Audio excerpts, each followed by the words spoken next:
Magbabalik po ang Deped Hour at napakapalad po natin at makasama pa rin po natin ang ating po kasama sa hosting, Mama Jane Valderrama. Ma'am Jane, bati mo na. Yan, magandang gabi po sa inyong lahat. At tuloy-tuloy na po tayo sa ating panel discussion sa gabi nito. Kanina Ma'am Jane, tinanong natin si Ma'am Cristel kung yung sa screening, Ma'am Jane, at sabi niya nga napakahigpit daw nagawa nila ng ginawang screening.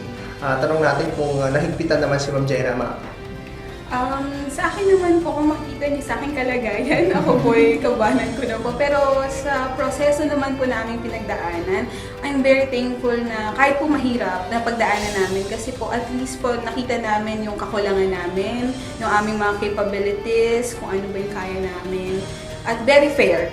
At very accommodating lalo na po yung mga tao ko sa HR because every step of the way, iniisa-isa nila kung ano po talaga. Even sa school po, kung ano po yung mga announcement, adjustments. So, very tedious but still, it's worth it.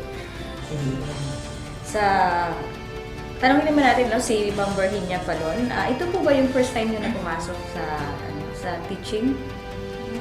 Bali, nakapagturo na po ako sa private.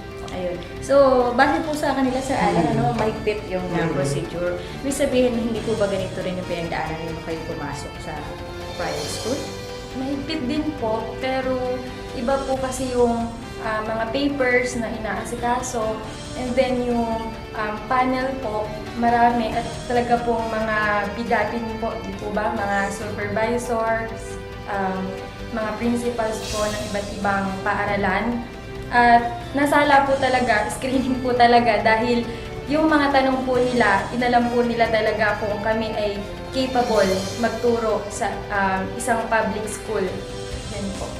So, ibig sabihin, Ma'am Jane, sila na yung best of the best, sa mga batch ngayon, Ayan, diba? Medyo napagano sila.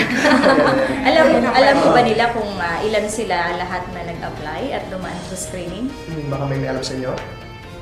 In high school level po, more than 100. So, may idea rin po kayo kung ilan kayo na nakalusot sa Sa high school po, we're about 50 to 60. Well, 60 high school. Saka maraming item, Ma'am Jane, sa high school kasi dahil nga sa K-12. Yes. Kasi sa elementary, ganun pa rin naman ang year level, kumbaga. Sa kanila, hindi. Tanong din naman natin, dapat tayo kay Ma'am Glenn Abigail. Sa lahat ng mga ginawang screening procedures, Ma'am, anong sa tingin mo doon yung talagang nakita o magdedetermine kung talagang yung teacher ay fit to the profession o hindi, Ma'am? Siguro po yung sa demo and sa interview. Actually, nung interview, pagkatapos ko interview, parang ibig ko nang himatay. Kasi talagang madugo yung mga itinatanong nila. Katulad ng baka madugo din ilong mo. May natatanda ba si Ma'am? Sobrang dami para na ako matandaan. Ang dami nilang tinanong. So definitely Ma'am Jane, magtatagal na sila sa serbisyo at sa kanilang pananatili sa serbisyo publiko, Ma'am Jane, ay may mga nakikita rin silang mga dapat at hindi na dapat gawin. Balikan po natin yung inyo pong mga karanasan nung elementary or nung high school. May mga practices doon na sa tingin nyo ngayon dapat hindi nyo na gawin.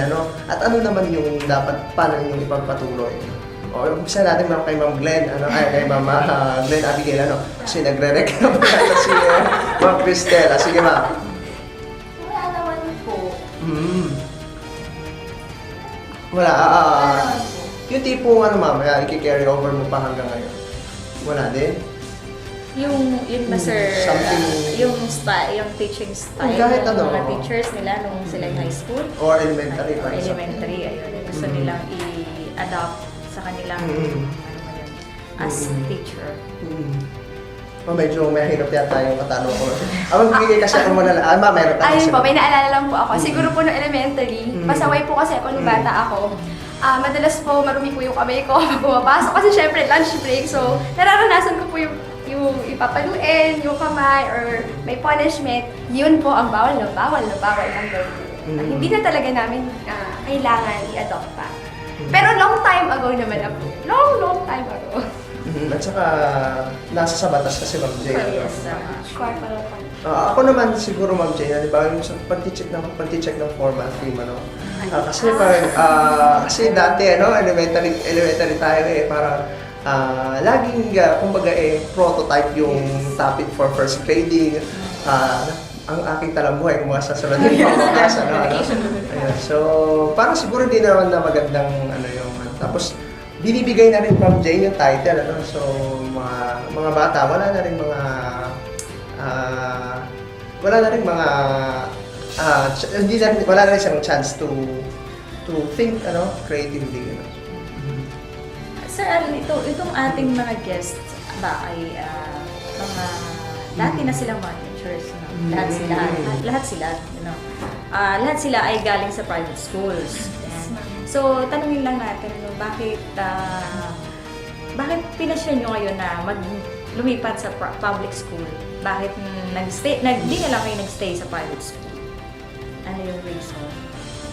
Yes, ma'am. In compensation sake, because I came from tertiary level, okay naman, kayang sabayan yung benefits ng public, but the work is really very hard because you work from 7 to 7 non-stop. And also, parang, because it's tertiary, siguro the drive that I have to become a teacher kasi is not just to teach the lesson, but also, sabi nga nila, cliche man pero to touch heart, siguro mas parang hinahanap ko yung contentment kung sa high school or sa mas batang, and also, this is what we call public service. Yun po siguro. Sir Alan, di ba, tayo ay nasa public school.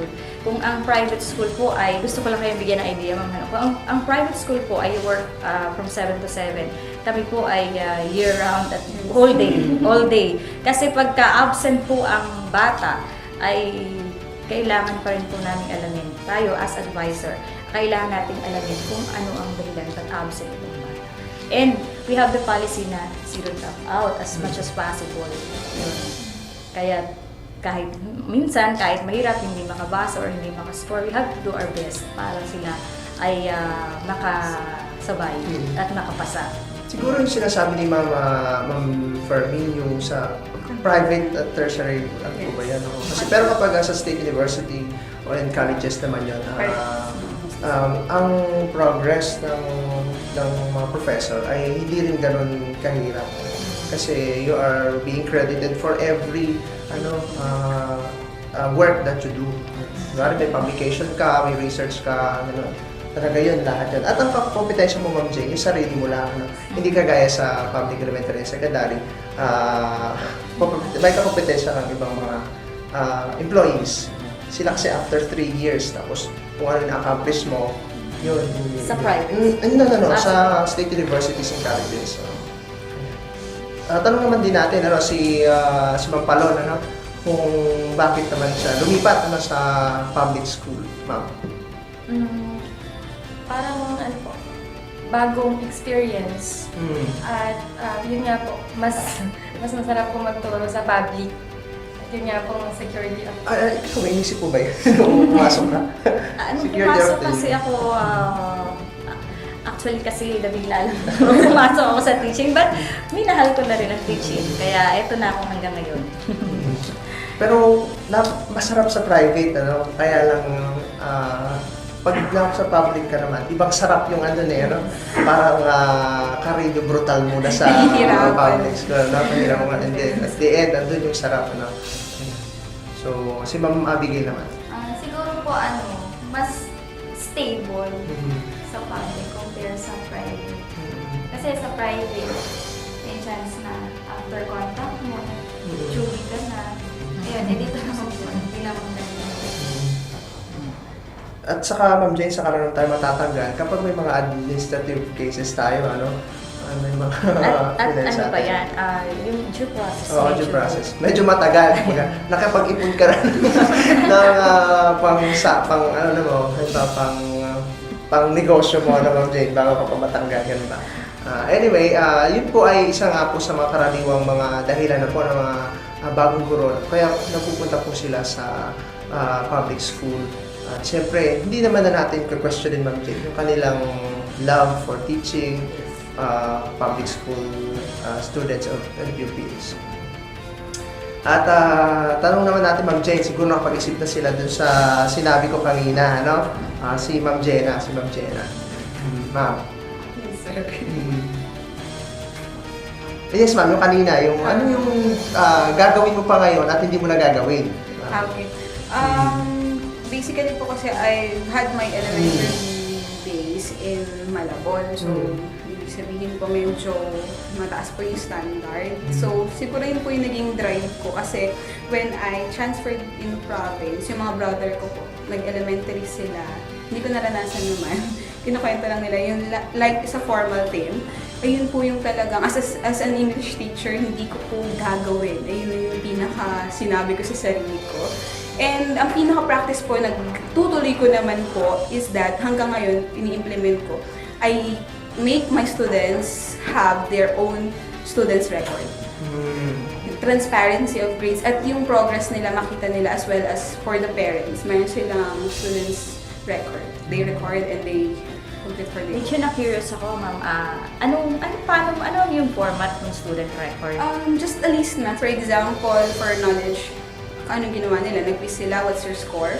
And then at the end of the grading, they will have the total. And then I tell them how to compute it para hindi nila ako tatanungin, ma'am, or the parents would ask me, ma'am, bakit naman ako, ba't bagsak yung bata? O bakit naman mababa yung grade? So, gusto ko kasi transparency, yun yung hindi ko naranasan nung elementary ako. Bakit hindi ako na-honor, mga ganon. So at least meron silang idea. Saka kung hindi gumagawa ng assignment or quizzes yung mga anak nila, nakikita nila na eto yung nangyayari. Yung nagbigay kayo sa kanila, ma'am, ng template na Yes. ito Yes, yung format. Yes. So, nagtatanong ko kasi pag nakita natin, saka maano natin. So, maganda na pwede rin pamarisan if ever maging effective yung strategy ni ma'am. Ma'am, din natatanong ko naman yun kanilang mga dapat na i-maintain o hindi na, ano, Ma'am Jane. Kasi syempre, naka-inspire din sa kanila yung kanilang mga teachers. Bukod po sa kanilang mga teachers, sino pa po yun yung inspiration why you get into teaching? Ma'am Abigail. Unang-una po, syempre, family. Kasi ang family po namin ay Teachers. yes, Teaching. nasa teaching. So, sila po yung nag-inspire sa akin. Sila yung naging tawag yun. Sila yung parang laging andyan, nag-motivate sa akin na madali lang yan, kayang-kaya mo yan, kami na nakaya. Ikaw pa. Saka iba, Ma'am Jane, yung feeling nga, Ma'am Jane, na parang naiintindihan ka nung ano, kasi naranasan din niya, ano. Kaya kinokonsole ka din niya, ano. Kayo ba family of teachers? May Meron, kapatid oo. akong teacher. So, kaya pag nagsha-sharing kayo, talagang nakakaunawaan kayo. Si Ma'am Palo naman kaya.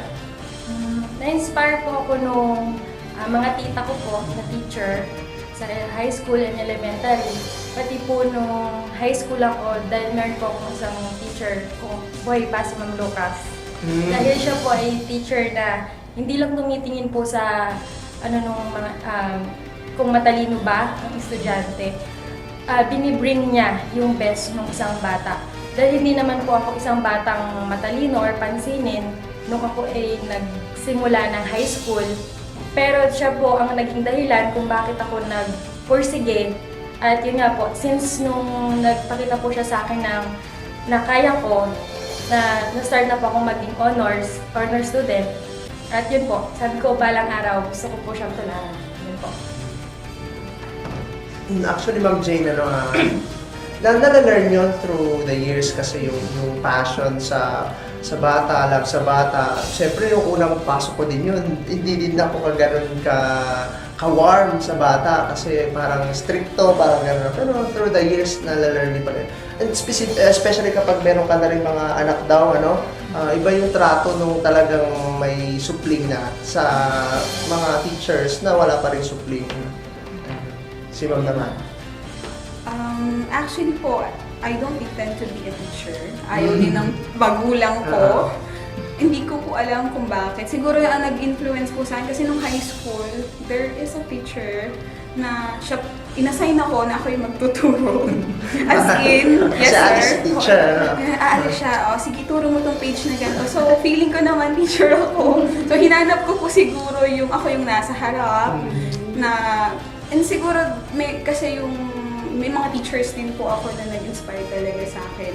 Lalo na nung nag-college ako, I've had my first year as BA student. But at the end, or DevCom, I've decided to have DevCom. Pero at the end, hinanap ko yung ako yung pinakikinggan. Ako yung nagtuturo dun sa mga bata. So, The same kay Ma'am Jane, ano? Hinanap din niya. hinanap ko. May Ayan. hinahanap. Si Ma'am Cristel siguro, Ma'am Jane. Ma'am. Ako naman po, nakuha ko po talaga inspirasyon ko. First, from my teachers, and second, from my dream. Mamaya, tell ko sa inyo yung ibon na yun. Kasi po, when I was in high school, I stopped schooling for 2 years. Kasi because of financial reasons. So, it was really a struggle na makabalik po ako sa pag-aaral. And then, nung nag-aral na po ako sa Nueva Ecija High School, I found teachers na hindi lang basta-basta teachers sila sa akin. They became my parents, and they were the ones who made me realize that deprivation does not necessarily mean the shattering of one's dreams. And nung nakagraduate po ako ng high school, ng college, I was able to study for free because of the help of my high school teacher. Sabi ko sa sarili ko, one day, this is my dream. One day, I'm going to be like my teachers. Kasi po, if I didn't meet those teachers nung high school ako, I wouldn't be able to be here, interviewed by you po. Diba? So parang, I was blessed because of those teachers, and it has become my dream to be a blessing naman sa mga magiging estudyante ko. Yung tanong niyo, sir, kanina na bakit po lumipat kami sa private to public, cliche ito, pero ito po talaga yung totoo. Parang, my heart is needing a bigger ground to cultivate. Parang sa private po kasi, yes, I can inspire people, pero when you're in public, mas malawak po yung influence at yung magagawa mo talaga para sa mga bata. Ayan. Siguro sir, yun na yung storya na ito ikukwento sa atin ni Ma'am, ano? Kung paano siya naging teacher. And bago tayo magkaiyakan, ano? Maghiwa-hiwalay po muna tayo at para sa isang commercial break. Diyan naman po kayo. Magbabalik po ang Delta Hour.